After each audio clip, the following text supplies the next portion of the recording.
Welcome to the Emerging Civil War podcast. I'm Chris Mikowski. So glad to have you with us here for another episode. And joining me today, we got a 2-for-1 today. Two of our newest emerging voices in the emerging Civil War community, Tonya McQuade and Evan Portman. Tonya, welcome. Thank you. Glad to Evan, be here. welcome. Thanks. Yeah, it's great to be here. Well, I have to say, it's great to have both of you here.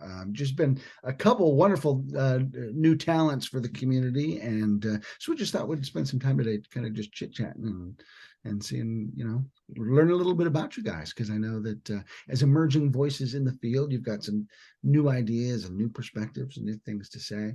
Evan, let me start with you, just because I feel like I've known you since you were a wee lad, but you're not necessarily a wee lad anymore. Chris White was like, this dude's fantastic. So tell us a little bit about how you came to the emerging Civil War community. Yeah. So I mean, I can go as far back as how I got into the Civil War. When I was 7, we were at a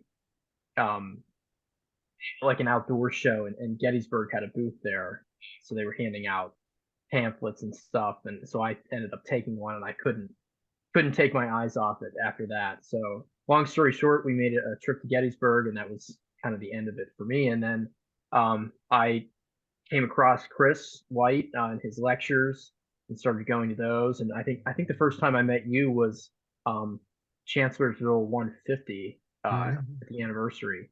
So then read your Spotsylvania book, and then you guys asked me to do a guest post a few years ago, and the rest is history. Boom! I see what you did there, because it's a history blog. So, Tonya, how about you? Tell us your Civil War origin story. All right. Well, I've always lived in California, so there aren't a whole lot of Civil War sites around. So I actually came here by way of doing family research. And I've been involved on Ancestry.com for many years. And a couple of years ago, someone contacted me, and it turned out his father was a real estate agent and had rescued an old box of letters from a woman who was moving out of her house and was going to throw it away.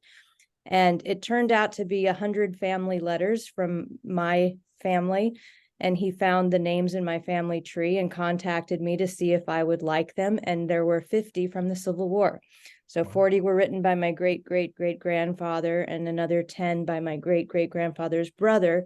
And so I started by transcribing the letters, wanting to know the family history. And then I started digging in more to understand the events, the names, the places that he was talking about in the letters. Both of them were from Andrew County, Missouri. And I realized I hardly knew anything about the Civil War in Missouri. That wasn't an area that I had studied a lot about in school. I knew more about the Eastern Theater, and I'm an English teacher, so I read a lot of historical fiction, and mostly what I'd read was also, more the Eastern Theater. So I started realizing what a significant role Missouri played, especially in the years leading up to the Civil War. A lot of the things kind of got started there. And so the more I dug into it, the more interested I was. And then I started writing about it and decided I was going to turn this into a book.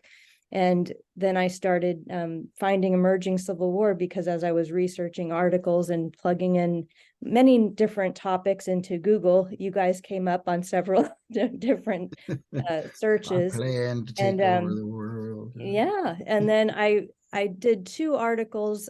The first 2 I wrote for you were about Centralia. And I had found 3 different family connections to the Battle of Centralia and the Centralia Massacre. And I thought they were something that might appeal to a broader audience. And so that was how I first reached out to you guys to see if you'd be interested in those articles.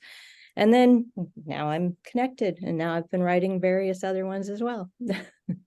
Talk about an entree into the war. Like, let me pick something really easy. How about Missouri? Like, that is such a complicated story for the whole duration of the war. How do you sort through that as a beginner? And Evan, I'm going to come back to you and ask you about Missouri in a second too, to just put you on the spot. But how do you sort through all that? Well, a whole lot of reading and research. I have put all of my skills to the test in finding a lot of information, but I've made 2 trips to Missouri, so that has helped. I have read a lot of books, and I have talked to a genealogist in Andrew County who helped me with some of the names that I hadn't been able to place in the letters that weren't, famous people. But I just started going person by person, event by event. I started looking at all of the events that led up to it. I mean, we had the Missouri Compromise, the Kansas-Nebraska Act, the Dred Scott case, fugitive slave laws. Missouri it touches 4 slave states and 4 free states. And so it was such a divided place. And the Bleeding Kansas border wars were right along the area where my family lived. They lived close to St. Joseph. And so the first time I visited, I went to St. Louis, and I went to the Civil War Museum there and learned a lot more about that area, because that was where my great grandfather, James Calloway Hale, actually ended up spending 2 years at Benton Barracks. He got injured after he started the first year. He was traveling through Missouri and then in Kentucky, and then he spent about 6 months in Arkansas, and he got really sick along with many other people from the Helena area.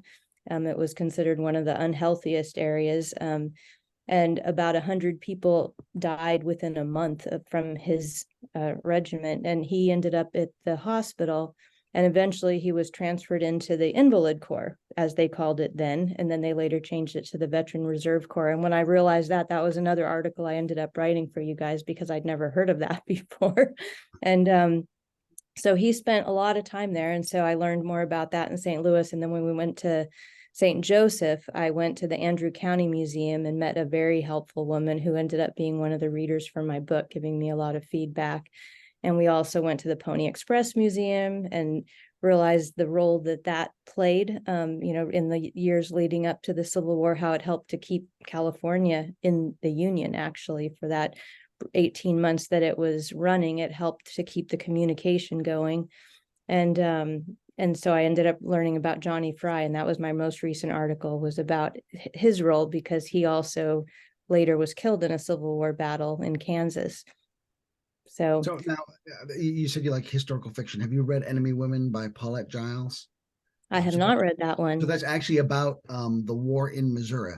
So okay. A good recommendation for you. All right. Thanks. So Evan, being a guy who got hooked by Gettysburg, what is this magical place known as the Trans-Mississippi? How did you go from Gettysburg to broadening your perspective on the war? Well, I guess the West and that area is my kryptonite. That's like my knowledge is definitely east of the Mississippi. But yeah, I mean, I've gone to a couple battlefields in Tennessee, and that's been interesting. Like especially Franklin. But I've never been to Vicksburg. I've never been to like Missouri or anything. So that's always it's enjoyable for me to learn more about that. Because I don't consider myself very familiar. So it looks like we have a demarcation zone, like the Mississippi. Like Tonya's struggling to get to the east, Evan's struggling to get to the west.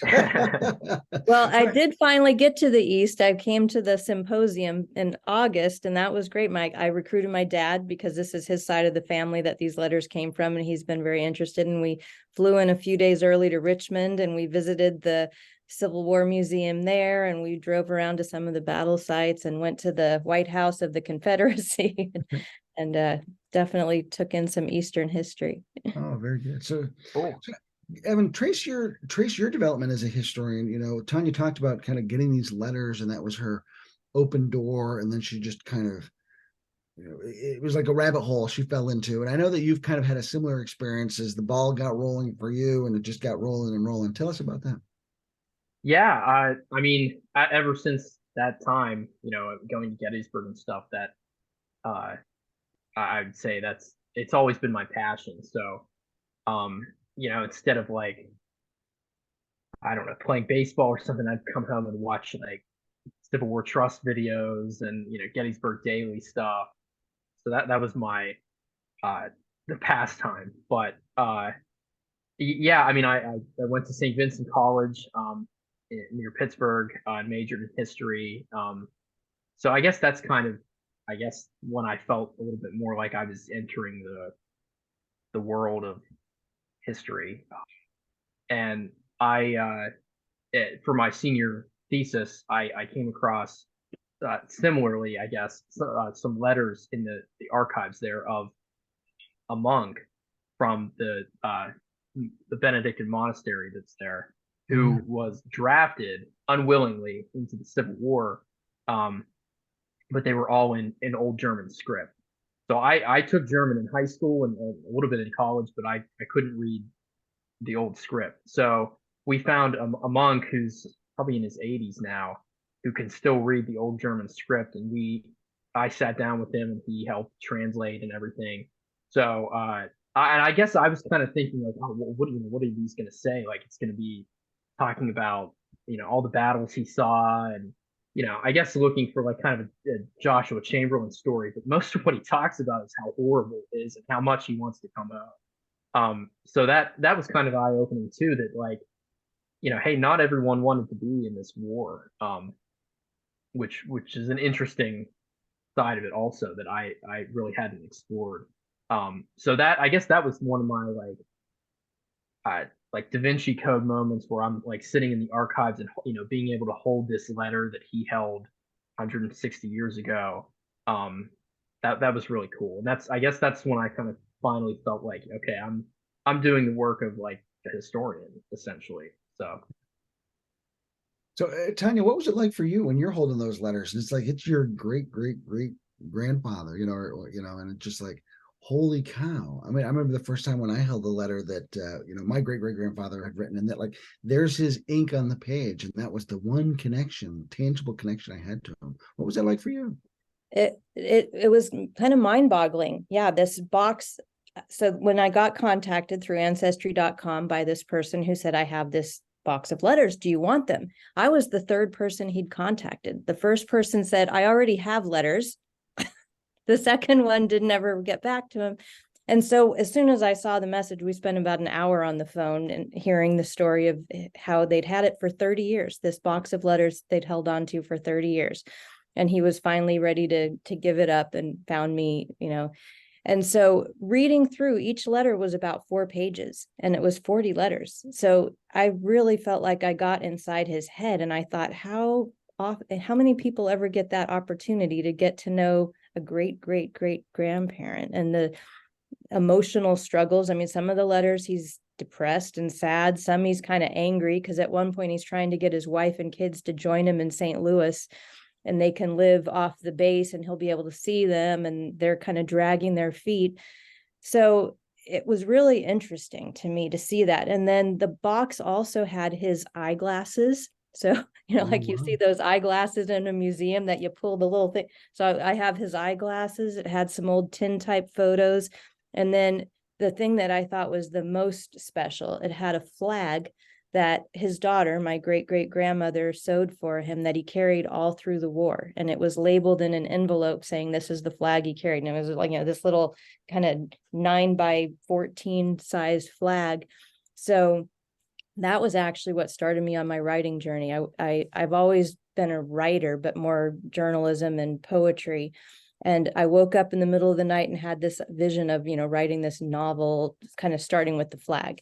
And so I'd still like to write the historical fiction version where I incorporate some of the letters and then also the imagined what's going on at home. But then after going to the Missouri Civil War Museum and talking to the person there, I thought, I really need to do a nonfiction version first that puts all the letters out there and gives the historical context. So that's been my project. Oh. So let me talk to you both about writing kind of as an art, as a process. Evan, what got you started on your journey as a writer, and how do you approach your writing? And Tonya, I'll ask you those same questions in a second. Yeah, that's a good question. I mean, I've always loved writing. I was always, the humanities kid, like growing up, not the math science whiz. So I mean, sometimes, when I was in elementary school and stuff, I would just write for fun, usually about the Civil War. But yeah, in high school, I took some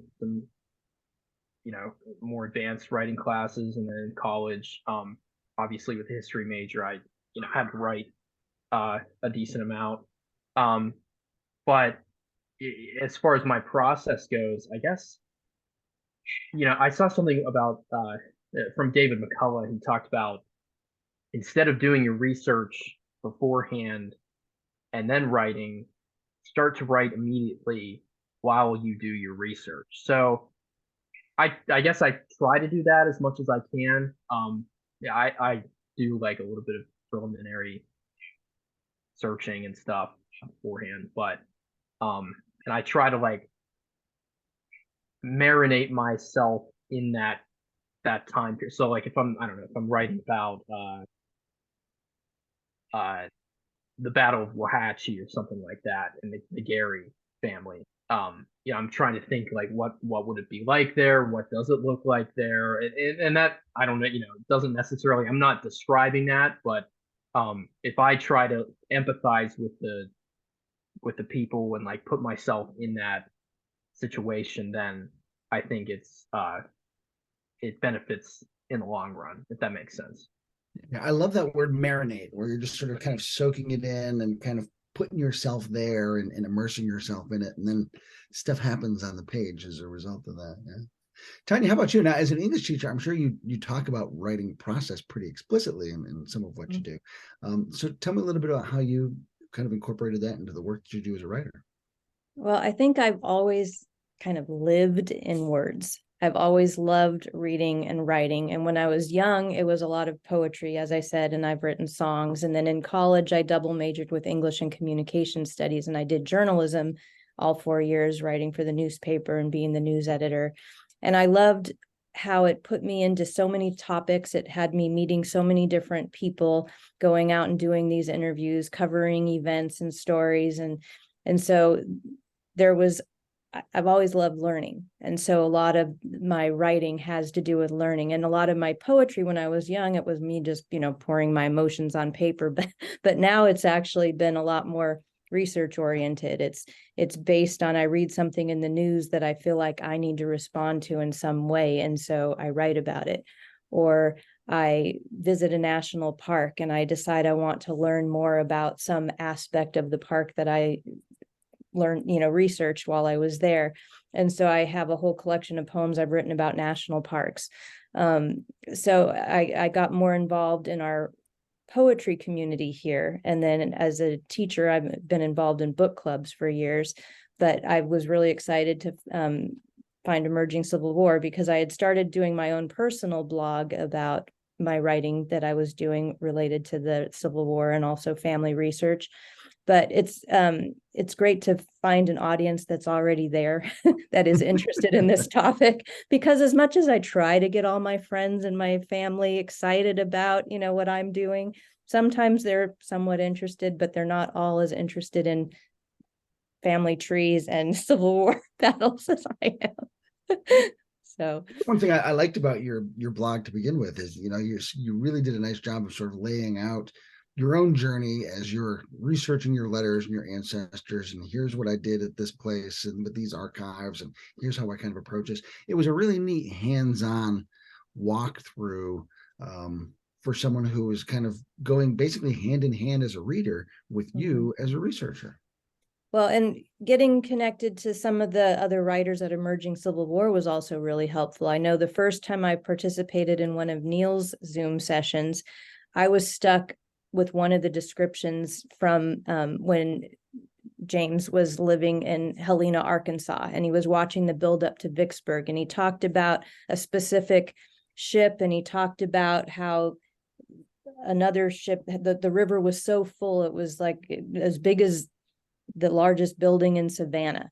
And I couldn't figure out what he was talking about based on the names. And so when I read it to Neil, he did a little research and very quickly sent me, oh, here's a link and here's a link to what you're looking for. And here's the story of that exact ship. And, and another time I was talking about I have 10 letters from my great-great-grandpa's brother, and he got drafted much later. He didn't start in the war until January 1865. He had 3 kids under age 4 at home with his wife, and he was marching with Sherman through the Carolinas campaign.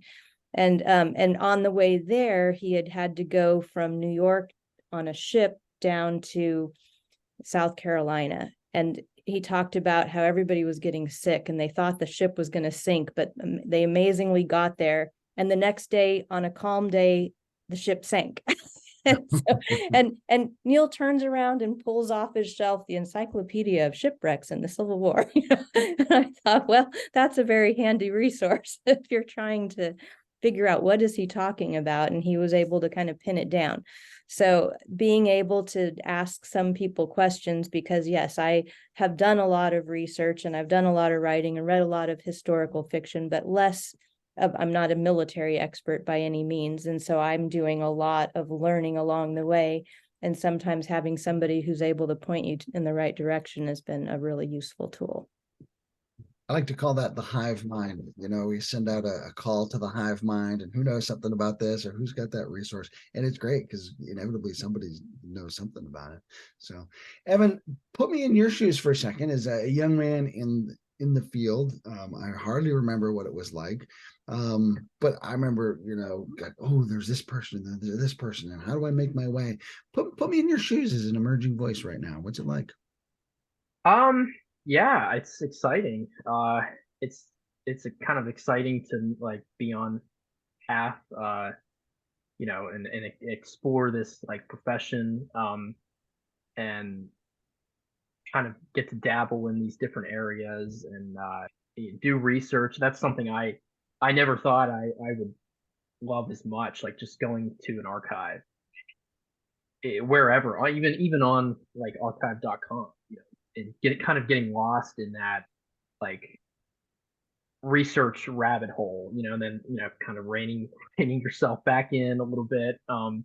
But it's kind of this part of putting all these pieces together to create this larger uh, picture, almost like, I guess I would describe it as like painting like a portrait, and you work on this part and work on that part, and it all kind of comes together at the end, whether that's a blog post or another article or what have you. But it's been very rewarding, learning along the way how to do that, and meeting different people, and of course getting connected with the whole emerging Civil War crowd, and you and of course Chris White, and stuff like that. So it's been exciting, if I could describe it in one word.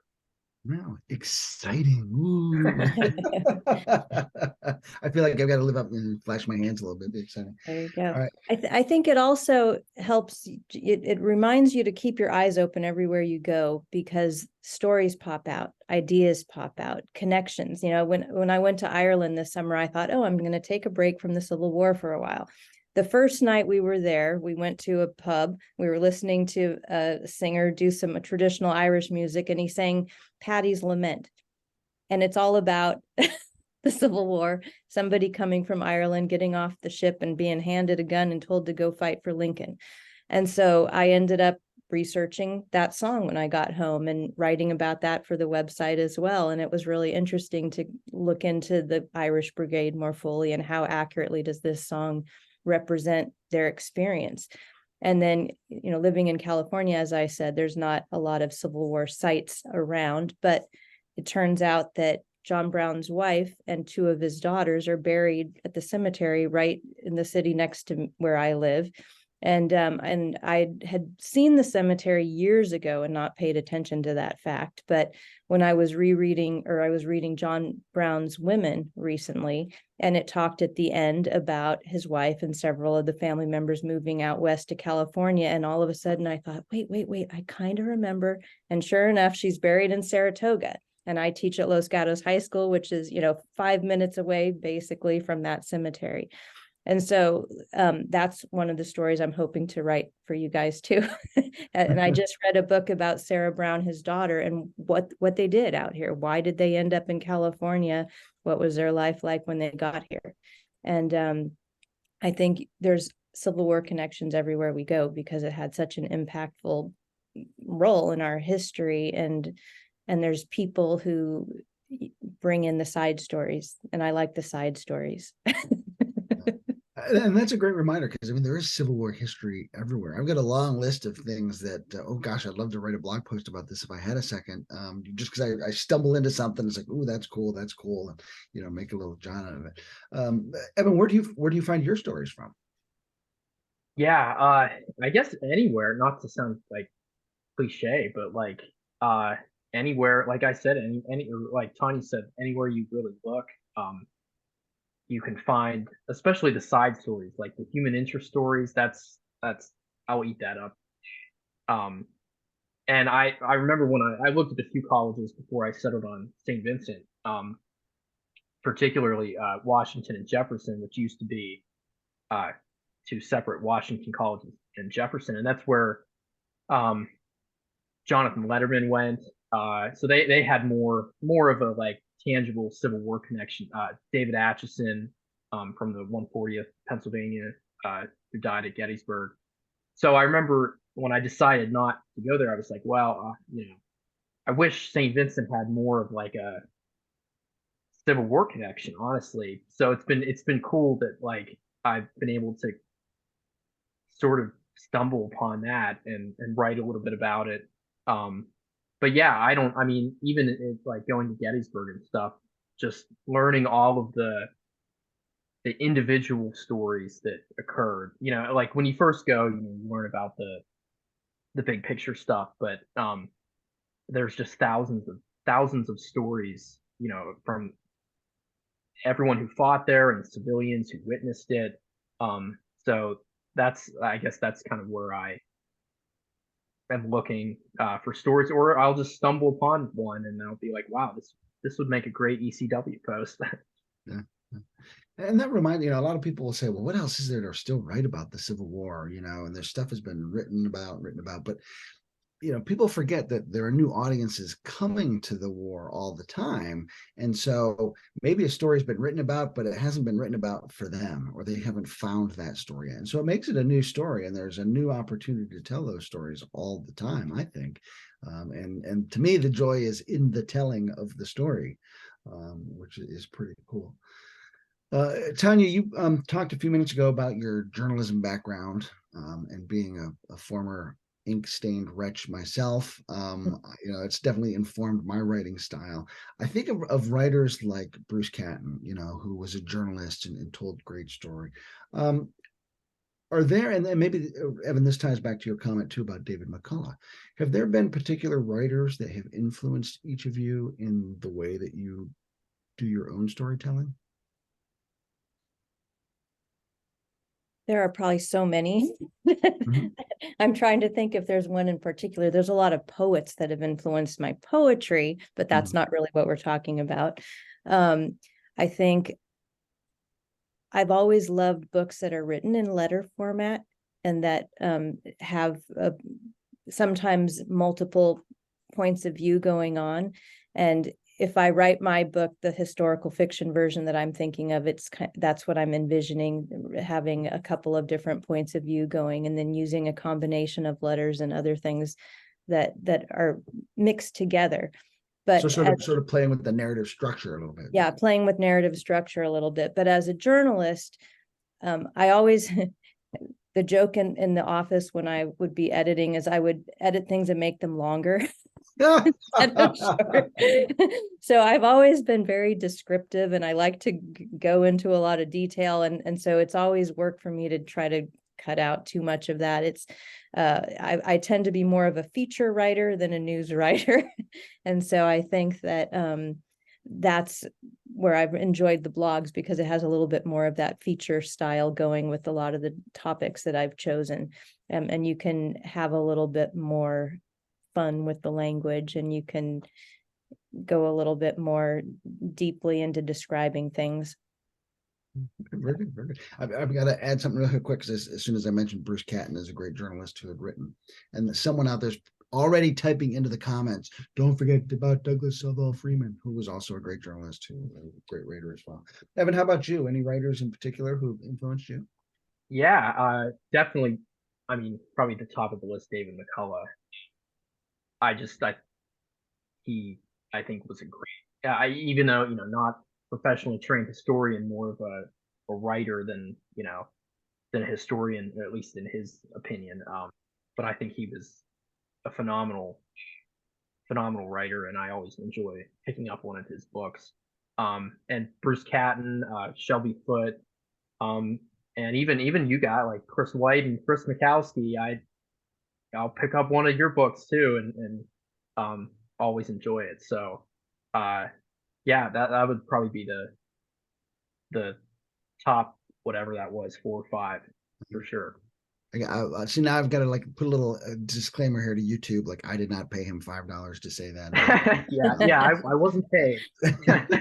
Yeah, and I think I'm reading a lot of those authors now and discovering many of them for the first time, because I really have come at history a lot more often through historical fiction. And then what I'm reading will drive me to go research online and learn more about the topics to know, is what it's saying accurate? How much can I believe this? One of the authors I've really enjoyed recently is Ruta Sepetys, and she does historical fiction, but it's very tied to historical events and family history research that she's done. And so I like approaching history that way, which I know is not a completely accurate historical way to approach it, but it's always, I think, for my students, helped me to get them to be more interested in history if I'm able to tie it to stories, which aren't always 100% historically accurate, but often get them interested enough that maybe they want to go read the history of it now. And sometimes, yeah. Oh, go ahead. I'm sorry. I was going to say, sometimes in my teacher book club, we've paired a fiction book with a nonfiction. We read The Paris Wife, and then we read Hemingway's A Movable Feast together. And it really helped me appreciate his version of what he was saying, and then reading this other version, which gives you much more of what the wife might have been experiencing during that time. The great writing professor Richard Hugo said, once language exists only to convey information, it's already dying, which made a real impression on me when I was younger. So I always go back to writers like Shelby Foote and Bruce Catton and Freeman and McCullough, perhaps most of all, because there's so much we can learn about style. If we're just going to convey information, then we might as well all write Wikipedia entries, because that's what that just the conveyance of information. So I think it's in the how you tell the story. And Shelby Foote takes a lot of flack. People love to bust on him. Oh, there are any footnotes, blah blah blah blah. But that dude could write a sentence, and that dude could write a story. And I admire writers like that who are able to take the conveyance of information and turn it into something that really makes you want to read it. McCullough said that no harm's ever done to history by making it something someone wants to read. And that's really been a lodestone for me in my own career. Well, one of the books I read that I did find interesting was actually about Jesse James in Missouri during the Civil War, and how that's kind of where he got his start, he and his brother, and they were very involved in the Centralia massacre, which I wrote about. But it was a really interesting way to approach learning about the guerrilla fighting and learning more about some of those events in the way that the author told the story. So, all right, so we're going to do some lightning round questions here. I'm going to put you both on the spot. All right, get ready. And if you guys want to arm wrestle over any of these answers, you're more than welcome to. Okay, so favorite Civil War general, Evan? Joshua Lawrence Chamberlain. Okay, I gotta ask you why, because it seems like there's someone's gonna be like, of course you say Chamberlain. I know. That's why I hesitated, because I know there are haters there, and there shouldn't be. Oh yeah, I'm not. I won't argue that, but I just ever since I saw the movie Gettysburg, Jeff Daniels. That was it. You have mustache envy. That's what it is, don't you? I do. Yeah, I'm working on mine. Okay, all right. Tonya, favorite Civil War general? I think Ulysses S. Grant. I've read a lot about him in conjunction with learning about Missouri, and kind of the roles that because he lived in Missouri for quite a while and had ties there before he went out to other places. And so I found it really interesting learning about that previous history, which I had, I only knew some of the later stuff about him. In fact, Ulysses S. Grant National Historic Site is in St. Louis, so Mhm. always well worth a visit to stop and see our friend Nick Sacco there. All right, so you both offered federal U.S. soldiers. So let me say, who's your favorite Confederate? So Tonya, I'll ask you first. I found it really interesting to learn about Sherman and the friendship that he formed. Oh my God, I'm Joe spacing. Johnson? Yeah. That the friendship that they formed after the war, and that they were able to recognize each other's good qualities, the things that they brought, even though they disagreed on a lot of things. And that so often even people on the same side weren't getting along and weren't able to see that in each other. So I think it's always great when they can do that. Johnson is a great lens for that. And, he was especially peevish, and then his post-war career offers a lot of light on that story as a result. Well, and I was looking into that more when I was looking at the Benjamin Petrie letters, which was the one that was my great uncle of some sort.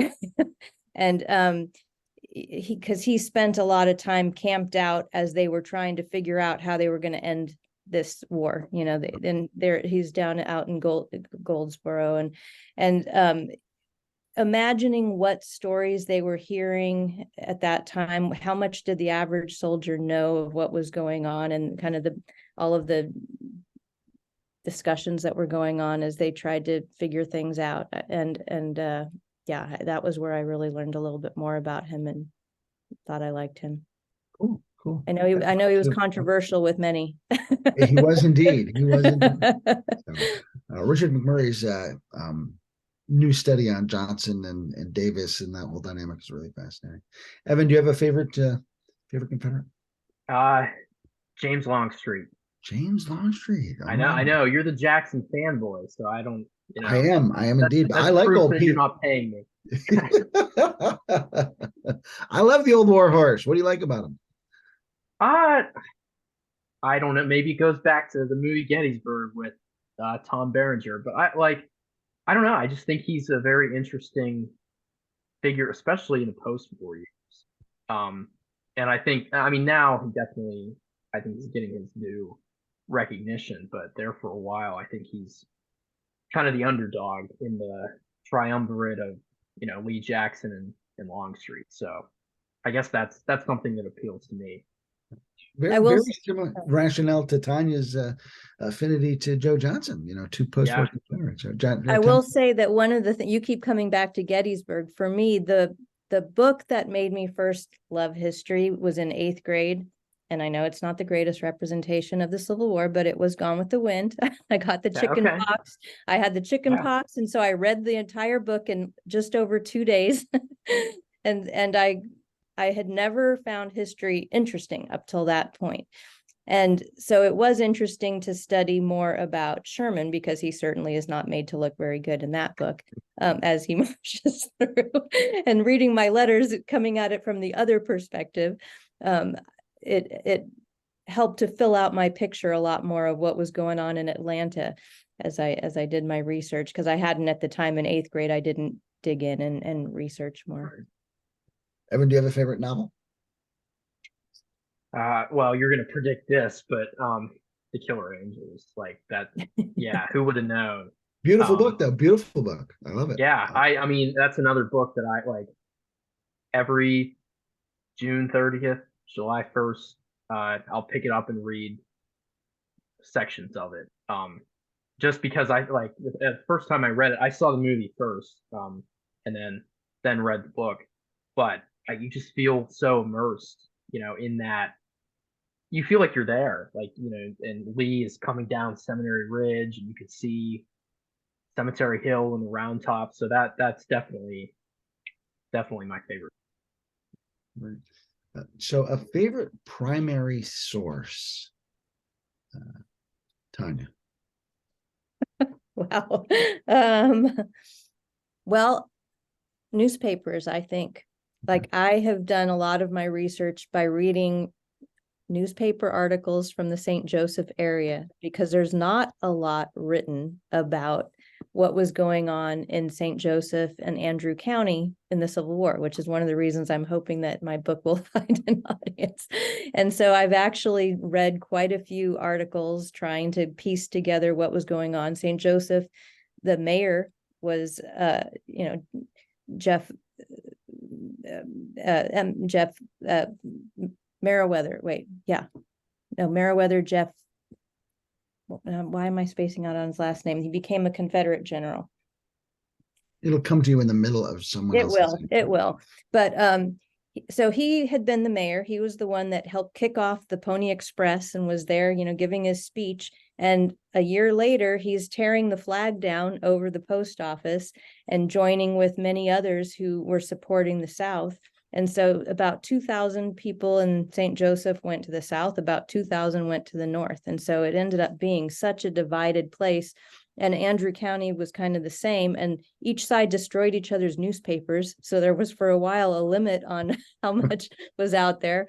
The newspapers definitely were not objective. When you read these articles, it's kind of hysterical to read how biased they are in many ways.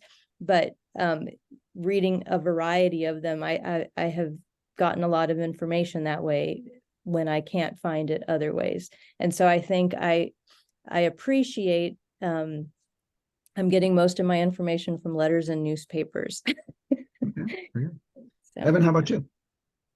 Yeah, I would say probably letters. Yeah, I like even a published collection, but especially like when you're sitting there holding it, like to Tonya's point, especially when you have a family connection, that's incredible. But I don't know. I think there's just something more personal about letters that you're reading someone's like text message essentially, which is it's just interesting, and it's I don't know, it's just cool to look at, and especially like if you're holding the actual artifact in a sense, that's just doesn't get any better. Yeah. Yeah, I agree. Pretty cool. It's now you both have talked about letters a lot today, and someone raised a point at a conference I was at over the summer that reading letters is a lost art because they don't teach cursive anymore. And of course, now they're not teaching old German cursive either. I know. I was really impressed to hear that you were reading it in German because it was a challenge enough to make out the letters in English. Yeah, for sure. So, but that could make all these great primary sources that we have indecipherable if you can't actually make out the cursive. Then you might as well be reading a foreign language. Well, I know in California they just passed a law that schools are going to be required to teach cursive again. How exactly that's going to work at the elementary level, I don't know, because they're recognizing that exact fact that so many historical documents are written in cursive. It's going to keep people from being able to access some of that information. And I had to read some of the letters with magnifying glasses, trying to make out what these letters were. But my great grandpa, his handwriting actually was pretty decent compared to some of the other letters that were in there. There were some from the Oregon Trail. There were some from California in the 1850s. It was really not just the Civil War history that I got from these letters. And then I also benefited a lot in my research from Emily Parsons' letters. So she was a nurse who supervised the nurses at Benton Barracks. And it turned out that her combination of diary and letters overlapped the time that my great grandpa was there. And they talked about some of the same events. And so I was able to bring in those extra details from her perspective. Very good. So, favorite battlefield, Evan. Favorite battlefield aside from Gettysburg, Evan. Okay, yeah, that'll make it more interesting. Wow, now it's gonna make it harder too. I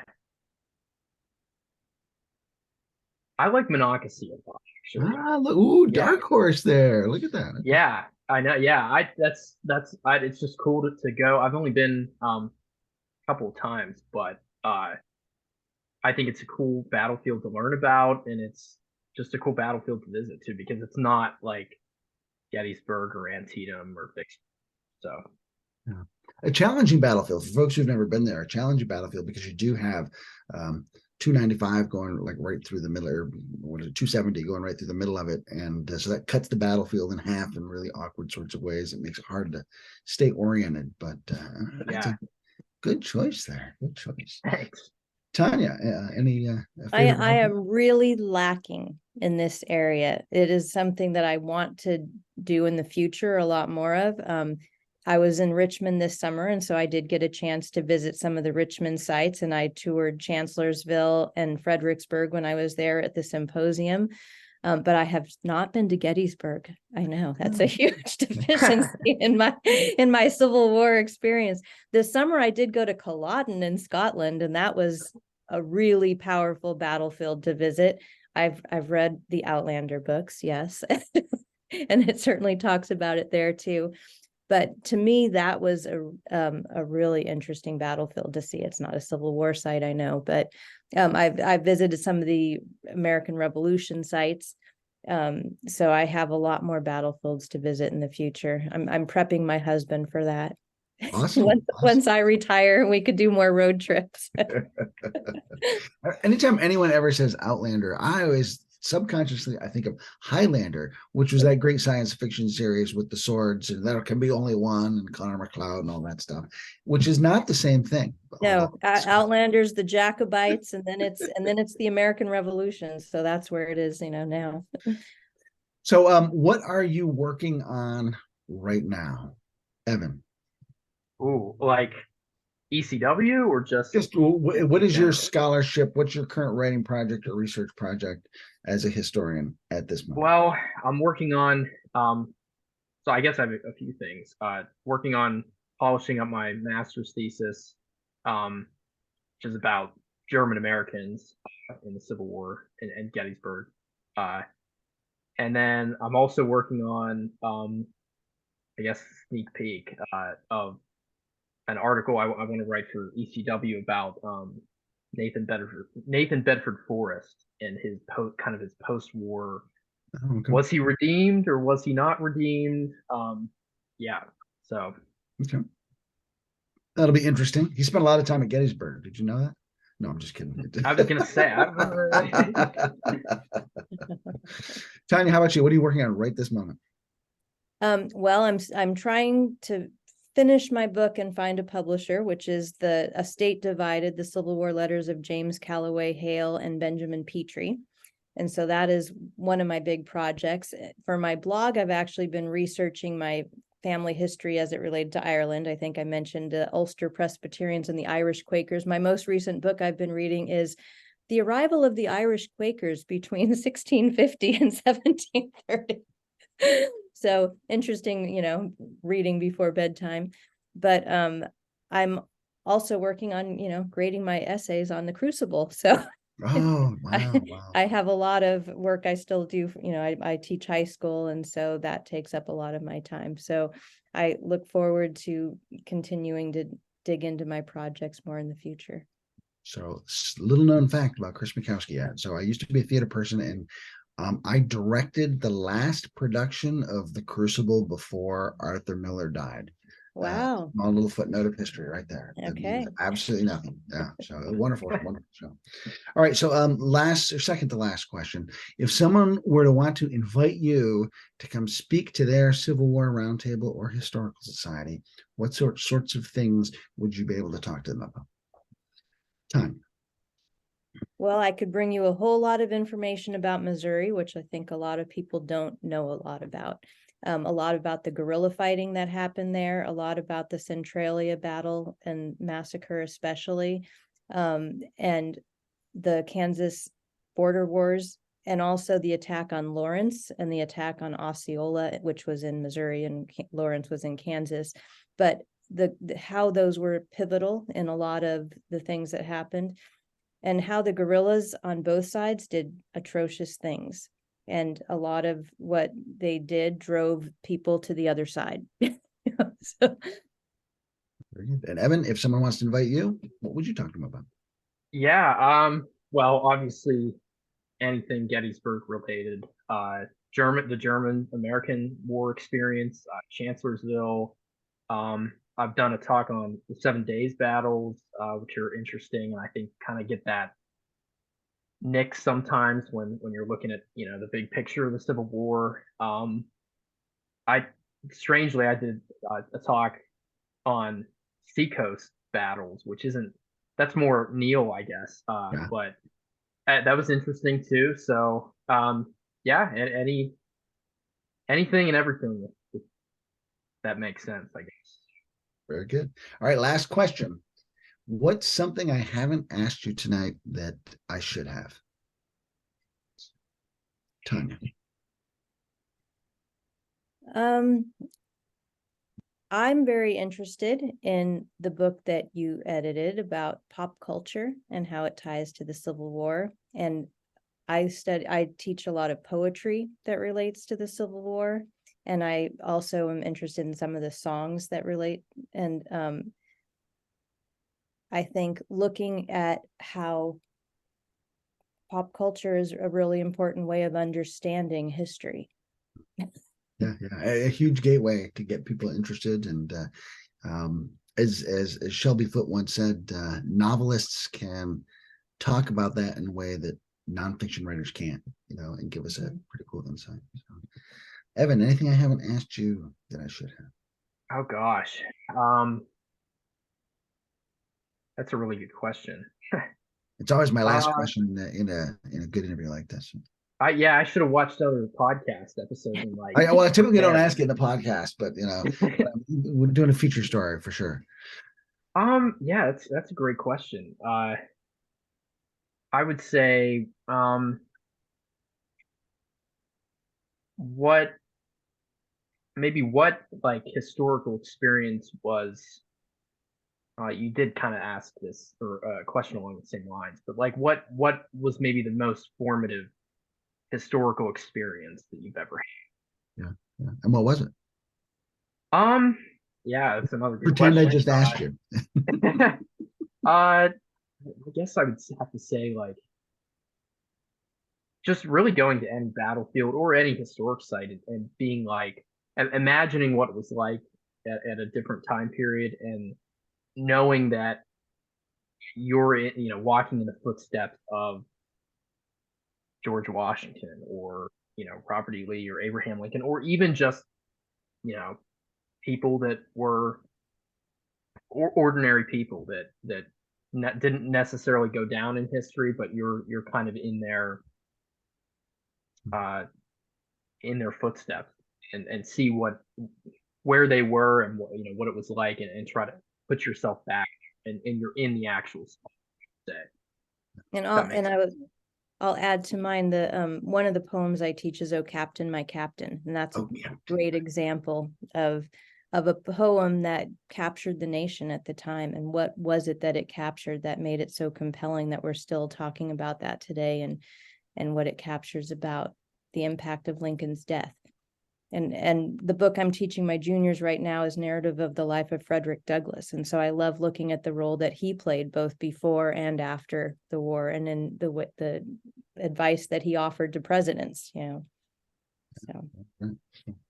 Evan, I'll make a little postscript to your comment too. When you talk, since you've been writing about the German American experience, and I take people out to Chancellorsville, and if you walk that ground, that redefines the story of the collapse of the 11th Corps, I think, because you can suddenly see why they ran, and there's no place to rally. If you go out to where the flank collapsed at Gettysburg and see what an indefensible position that is, and so walking those footsteps, like you say, really makes a big difference. And reading those things, as Tonya said, that people were reading at the time, helps plug you into the zeitgeist of the moment.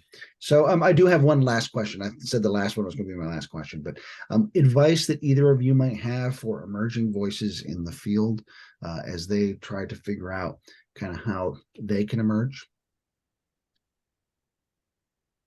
I think pick the topic that you really are interested in.